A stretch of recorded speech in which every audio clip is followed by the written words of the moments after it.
All right, here we are, the end, if you will. First off, I want to say that I've really enjoyed this class quite a bit.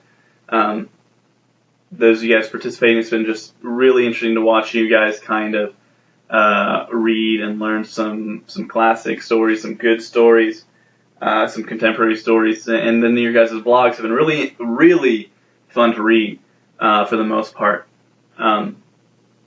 I've really enjoyed that. You guys have really, I think, come a long way. You guys have some very interesting takes on some things, and that just really, as a teacher, that makes you feel really good. That you guys have taken it seriously enough to have these well thought out ideas and connections. So, with that being said, let's get started about the actual rubric, the actual story. A couple things. First off, make sure you're doing this in a physical space that you are comfortable with, that you can get this done to. Whatever it is you need to do to get comfortable, coffee, hat, music, get it going, get it playing, relax. So, excuse me, so you can get those creative juices flowing. Next up, you need to do this in the style that I've set up for you, or that I want you to set up. Like I said, this is a 3-page minimum, 5-page maximum, 12-point font, double-spaced, in paragraph form. Do not, under any circumstance, put an extra space in between paragraphs. You're too old for that. Just don't do it. Also, do not purposely try to put extra spaces in between words to get it to eat up page length. I'm just telling you right now, I will see right through that, and I will knock you down on points with that underneath grammar and page length. I will do both because that's grammatically incorrect, and also because you've not associated the proper amount of pages. So just don't do it. This is 10% of your grade. You need to make sure that it has a clear beginning, middle, and end, just like any other story. Short stories are not immune to this. A couple things. This is originally what I said was 100 points. It's actually 80 points. I apologize for that. What I did was I actually combined a couple areas of the rubric just to be honest with you, to make things a little bit easier for you to handle. But let's go and look at the points of the areas and factors, points of criteria for this to get 100%. First off, you need to make sure that you have utilized every aspect and every contemporary, literary convention that we've discussed. That is, they're challenging the audience's expectations, thrilling the audience, and a twist ending. And I know that one sounds like, oh, but what if I don't want to do twist ending? Well, okay, that's perfectly fine. Make it, I don't want to say instead. A twist ending doesn't have to obviously mean like, oh, it was Billy, the best friend all along, who committed the acts of theft, whatever it is. The twist ending means basically there's something we did not see coming that is revealed. Okay?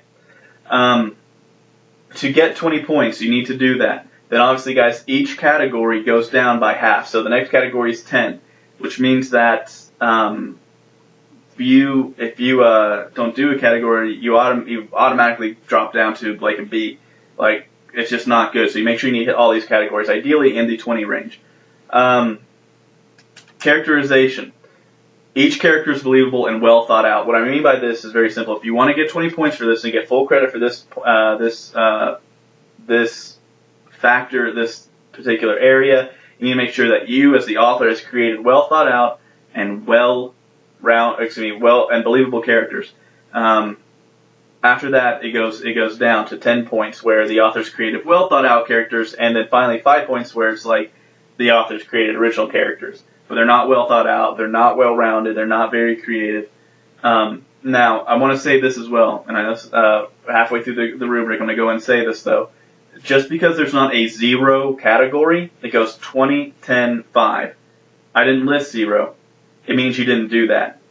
You can still get that. If you do not have to do one of these things, you don't get credit for it. So that's a 0. So make sure you're doing all of that. Grammar. That you have obviously edited this, that you have proofread this, that you have done it, turned it in. That doesn't actually turn it in, doesn't actually go with grammar, but you need to turn it so I can grade your grammar. But anyway, there it is. Basically, I'm going to allow for a very few basic mistakes and then 20 range because no one's perfect. But from there, it gets a little bit more heavy-handed. Then finally, page length. What we are looking at, 3 to 5 pages. That gets you 25 points. 2.5 pages will get you actually less than that. If you get anything over 2 pages, not quite 3, 10 points.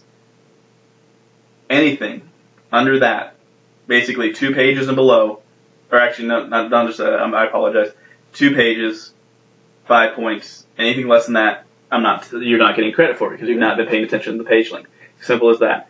I'll say that again. 3 to 5 pages, 20 points. Just under 3 pages, 10 points. 2 pages, 5 points. Under that, no points. I'm not giving you credit for the page length. Simple as that. That is your rubric. 80 points, 10% of your grade. Hopefully you are to the point where this is not going to be a problem because we've been building up to this. And these are our final moments. This is where things that you need to do. Now, a couple things. Because of time's sake, we weren't able to go through and proofread each other's and stuff like that and do rough drafts and final drafts. The reason for that is because you are going to do this yourself.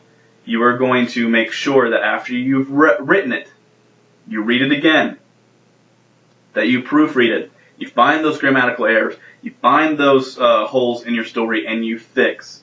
And that you've spent a lot of time. That really needs to be evident, that you've spent the proper amount of time, that you spent, that you care, essentially, about your work. Because, guys, this is yours. Ownership of your writing. That means responsibility for plagiarism. If you steal, you steal. Let me give you an example. I have had a student in the past full-on rip off a plot of a well-known young adult novel. What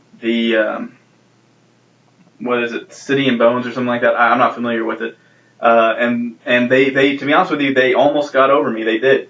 They nearly did, but because I wasn't familiar with it. But I happened to be watching TV one day, and a commercial for it came on, and I was like, that sounds awfully familiar. So I did a little investigation, and guess what? Yeah, they stole it. They changed 2 names. That was it.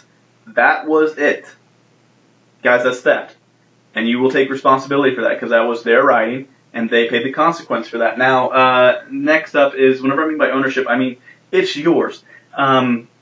You've created something that was not in the world before. It's brand new. It is unique unto you. It is an extension of your intellect, of your creative process, and that you need to respect that. You need to at least enjoy what it is that you were creating. So hopefully, guys, you're having fun while you're doing this, but also that you realize the responsibility of what you're doing. You're bringing new work into the world.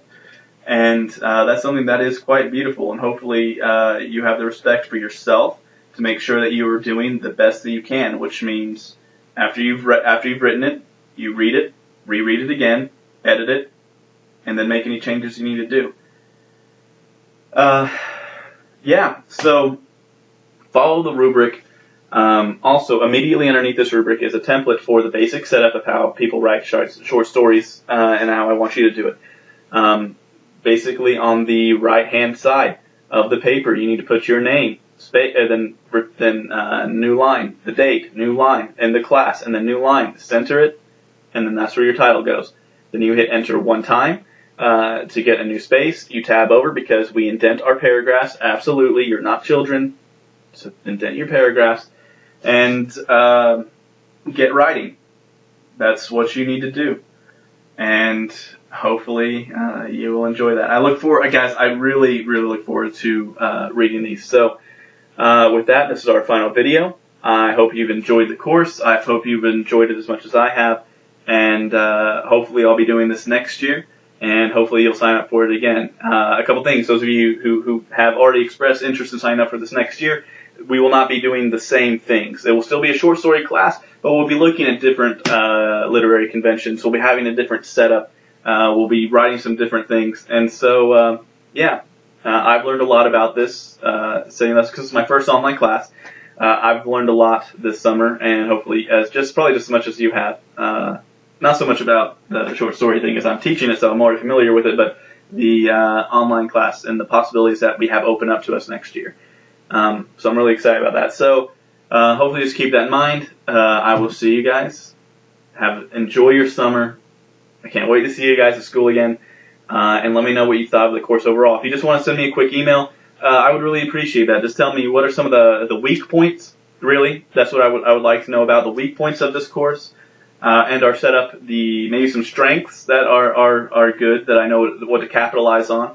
And then if you just want to tell me I suck, that's fine too. Actually, word it a little bit nicer. We're all sensitive. All of us. Alright, maybe some of us less than others. Alright, guys. Enjoy. Very proud of you. Very proud of the work you guys have done. I've said it before, I'll say it again, nothing really makes you happier as a teacher than to see just great things from your students, and I really have this summer school. So, enjoy. Can't wait to see you guys again. And whatever you do, keep writing. Even if you're not in the class, just keep writing. It will benefit you in the long run. Alright, guys.